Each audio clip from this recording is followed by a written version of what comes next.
Najaf Ali भाई, असल में मसला ये हुआ था कि हमारे प्योर डिस्कशन ग्रुप में काफ़ी पहले कतिया मैम के नाम से आए थे, जो कि अहमदी लेडी थी, बट वो जाहिर सी बात है अहमदियत उन्होंने छोड़ दी, कादियानियत। और लेटेस्ट पोजीशन उनकी ये है कि वो अमेरिका में आजकल हैं। तो एक तो वो वैसे ही अपने परेशान कुन हालात बता रही थी, तो जाहिर सी बात है कि इस तरह के मामलात में आदमी परेशान भी होता है।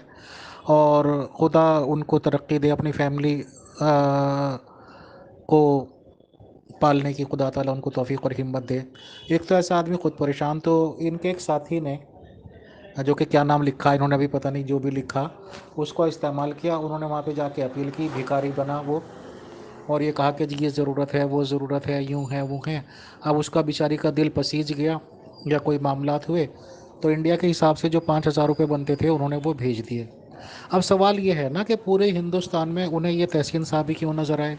तो जाहिर सी बात है कांटा पहले से फिट कर रखा था इन लोगों ने अपना, या बता रखा हो कि भाई चोर चोर का मौसेरा भाई, की गवाही भी उससे लेनी है। बहरहाल चलो, वो ले भी लिए थे, लेके बैठ जाते।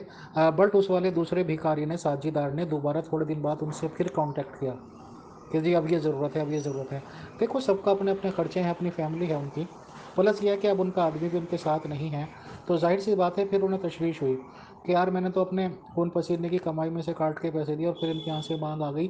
तो उन्हें तशवीश हुई, तब उन्होंने इंक्वायरी शुरू करी, तब ये हालात का पता चला। तो ये जब सब सबर शुक्र करके बैठ जाते तब ठीक था। उसके बाद ये आदमी तहसीन मुकम्मल उसकी हिमायत करता है, वकालत करता है। उसके यहाँ पे नंबर इसने शेयर किया, एक पोस्ट शेयर की कि इस तरह की ज़रूरत है, इस तरह की ज़रूरत है। मैंने उसे इनवाइट किया, तो तब से अब तक तो वो आ नहीं पा रहा। मुख्तसरन हालात ये हैं। शुक्रिया। देखो, गलत इस्तेमाल सही इस्तेमाल की कोई बात नहीं है। यहाँ पे बात है कि वो 5,000 रुपये मैंने गबन किए हैं, मैंने चोरी किए हैं, मैंने तोड़ा के खुद खर्च कर लिए हैं। बात यह है, इसी पर अल्लाह ताला मेरे और तुम्हारे दरमियान और ग्रुप में तुम्हारे जितने भी झूठे साथी हैं उनके दरमियान, मेरे दरमियान फ़ैसला फरमाएगा। बस ख़त्म बात। बात को यहीं ख़त्म करो, अल्लाह पर फ़ैसला छोड़ो। मतलब देखिए अल्लाह किस तरह जलील करता है उसका काला करतूत का है। बड़ा बहुत बड़ा मौलवी बने फिर रहा है ग्रुप में, है इंटरनेशनल ग्रुप में मौलवी बना फिर रहा है। चोर, मुँह छिपाने वाला चोर तहसीन बाबे। सही है, सही है। ग्रुप सुनी है मैंने, उसकी सारी ऑडियोस वगैरह सुनी है। सलामुन अलैकुम। आपको गलतफहमी हुई है, मैं कादियानी नहीं हूँ। मेरी खुशदामन कादियानी थी और बहिश्ती मकबरे की मूसिया थी। 1990 में लॉस एंजलिस में उनका हार्ट फेल होकर इंतकाल हुआ था और बहिश्ती मकबरे में दफनाने की जिम्मेदारी हमें सौंपी गई थी। मैं अपनी ज़ौजा के साथ कादियान पहुंचा, 8-10 दिन वहाँ रहा और तदफीन के वक्त पता चला कि रसीदों में कुछ कमी है।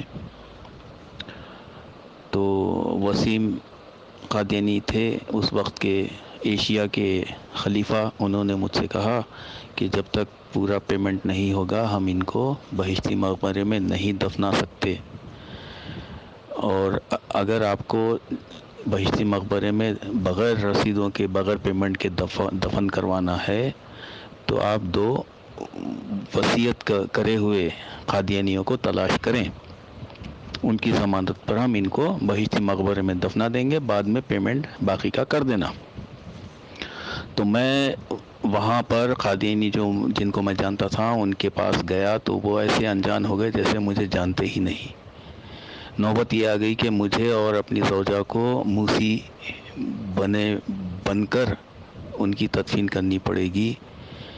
तो मुझे बहुत बुरा लगा, गुस्सा आया। मैंने कहा, वसीम कादियानी साहब से कहा, आपको जो करना है कीजिए, हम तो चले वापस।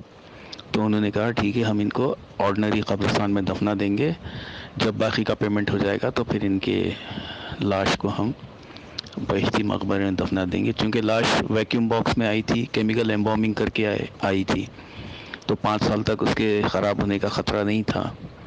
तो हम लोग फिर उनको एक सादे आम कब्रिस्तान में दफनाया गया। उसके बाद हम लोग वापस अपने वतन लौट गए। कौन सी टिकटें, कैसी टिकटें, कहाँ की टिकटें, क्या कह रहे हैं आप? मेरी तो कुछ समझ में नहीं आ रहा है। आपको कुछ गलत फहमी हुई है ऐसा लगता है। अच्छा, बहुत खूब, आपने बहुत अच्छा बयान किया। तो मोहतरम, तो फिर ये किस चीज़ की टिकटें दी जाती हैं बेइज्जती मकबरे की? वो टिकटें क्यों फिर बेचते हो? उसके पैसे क्यों लेते हो? आप इसका जवाब देना पसंद करेंगे? और अगला सवाल अब मैं इंशाल्लाह करता हूँ अगली ऑडियो में, ज़रा पहले इसका जवाब दे दें। हमारे खलीफों से आपको किस बात का उज़्र है? हमारे खलीफे आपके अजदाद का क्या बिगाड़े थे? और ख़मीर तो ख़मीर है, जहाँ का होता है वहीं चला जाता है। अल्लाह ताला का हुक्म है, मिन्हा खलक़नाकुम वफ़ीहा नुईदुकुम व मिन्हा नुख़रिजुकुम तारतन उख़रा। हमने तुम्हें इसी ज़मीन से पैदा किया है, हम तुम्हें इसी ज़मीन में ले जाएंगे और हम तुम्हें इसी ज़मीन से दोबारा उठाकर खड़ा करेंगे। सवाल तदफीन का नहीं है, सवाल मैदान हश्र में कामयाब होने का है। खसारे वालों में नहीं जाना है, वहाँ फ़ैसला होगा। तहसीन ईश्वर पंडित, तेरी असलियत पूरे सारे ग्रुप के मेंबरान के सामने आ चुकी है। तू तो इंटरनेशनल भिखारी है, सारे सबूत मिल चुके हैं। तू असल में है कादियानी, तू मुरब्बी है, तू कलेक्शन कर रहा है ग्रुपों में इंटरनेशनल भिखारी बनकर, और दो दो नंबर यूज़ कर रहा है तू, और 24 घंटे ऑनलाइन रहता। जो भी जो अतिया मैडम है उनसे भी भीख मांगा, और जाहिद गुज्जर साहब से भीख मांगा तू।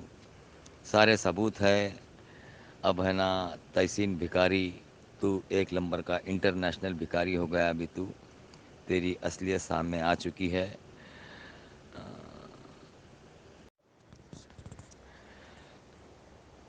तहसीन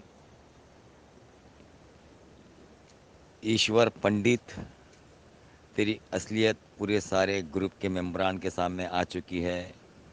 तू तो इंटरनेशनल भिखारी है, सारे सबूत मिल चुके हैं।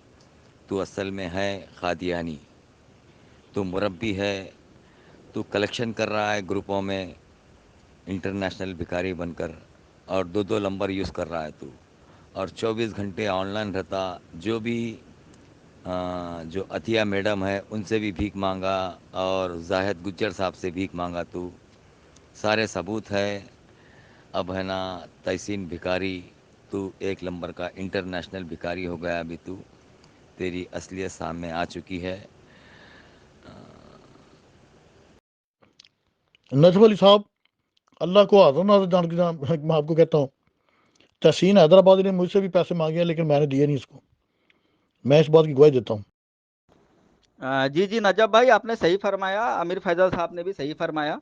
मौला आप दोनों को सलामत रखे। आप लोगों ने सही इसका चेहरे का नकाब उतारा है।